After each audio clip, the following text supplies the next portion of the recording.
You know that feeling, right? That sluggishness after a big lunch? Or how some foods just seem to give you this incredible laser-like focus? Well, it turns out it's not just in your head. Or actually, it is in your head, and it's directly tied to what's on your plate. Today, we're going to dive deep into that connection between what you eat and how your brain performs, feels, and focuses. Let's get into it.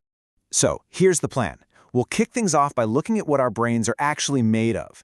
Then we're going to explore the big players: fats, proteins, micronutrients, and carbs, and see the unique role each one plays. And finally, we'll pull it all together into a clear picture of what the ultimate diet for your brain really looks like.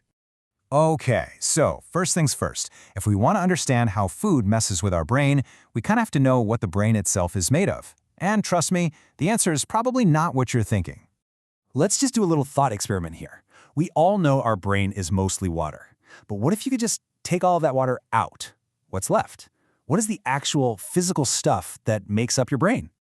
The answer, believe it or not, is mostly fat. That's right, the bulk of your brain, once you take the water away, is fat. Or lipids if you want to get technical. The rest is made up of proteins and amino acids, with just tiny traces of things like micronutrients and glucose. It's kind of wild to think about. Our consciousness, our thoughts, our feelings are literally built from these things we eat. And this is where that science smacks right into our daily lives. You know, that afternoon slump you feel, or that sudden burst of energy late at night, that's not random. As our source material points out, it could very well be the direct result of the meal you just had. So, if our brain is mostly fat, it just stands to reason that the type of fat we eat matters. I mean, it matters a lot. We're talking about the very foundation, the literal building materials, for your brain. And this just lays it out so perfectly. Not all fats are created equal.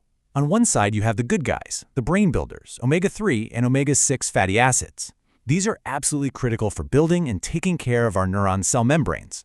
But on the other side, you've got the compromisers, fats like trans and saturated fats, which if you eat a lot of them over time can actually start to damage your brain's health. So where do you find these amazing brain-building omegas? Well, the good news is they're in a lot of delicious whole foods. We're talking about nuts. Walnuts are fantastic. Seeds like flax and chia, and fatty fish. Think salmon. Easy enough, right? Okay, so we've talked about the brain's structure. Now let's get into its communication network. This is where proteins come into play, and they are basically your brain's mood makers. They really do influence how you feel and act every single day. And the way it works is just fascinating. It all starts when you eat something with protein. Your body breaks it down into these little building blocks called amino acids. These amino acids then become the raw materials, the precursors for things called neurotransmitters. And you can think of neurotransmitters as tiny little messengers that deliver signals telling your brain how to feel: happy, sleepy, focused, And this quote from our source just absolutely nails it. I mean, we've all felt this, haven't we? That cozy, calm feeling after a big bowl of pasta, or that sharp, switched-on feeling after a meal packed with protein. That is not a coincidence, my friends. That is your food directly messing with your brain chemistry. We've covered the big building blocks, but what about the little guys? Let's talk about the unsung heroes of your brain's long-term health, the micronutrients. These are like the brain's personal bodyguards. This chart lays it all out. First up, you've got antioxidants, which you find in all those colorful fruits and veggies. They're like a security team, fighting off these nasty things called free radicals that can damage brain cells. Then you have the B vitamins. These are absolute powerhouses for creating brain chemicals, and they even help protect against cognitive decline as we get older. And finally, you have minerals like iron and zinc, which are just fundamental for brain health, especially when the brain is developing. All right, so we've got the building materials and we've got the protectors. But for any of this to actually work, the brain needs fuel, a lot of fuel. So let's talk about the high-octane energy source that powers your focus: carbohydrates. Now check out this statistic because it's pretty mind-blowing. Your brain only makes up about 2% of your body's weight, but it uses a whopping 20% of your total energy. It's an incredibly greedy organ, and most of that energy comes from carbs that our body turns into glucose, which is the brain's #1 favorite fuel. So here's the kicker. The type of carb you eat makes a huge difference. High glycemic carbs like white bread or sugary snacks give you a super fast rush of glucose, but it's always followed by a crash, and that crash takes your attention span and your mood right down with it.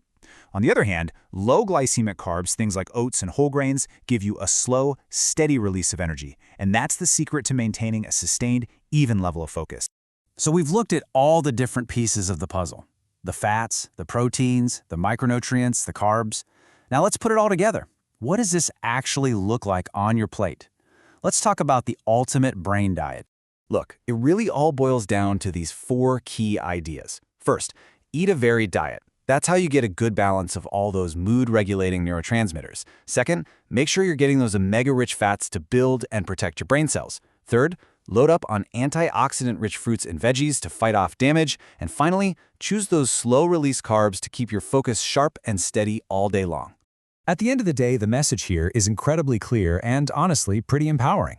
Every single choice you make about food has a direct and long-lasting effect on your most powerful organ. So the real question is, how are you going to choose to fuel yours?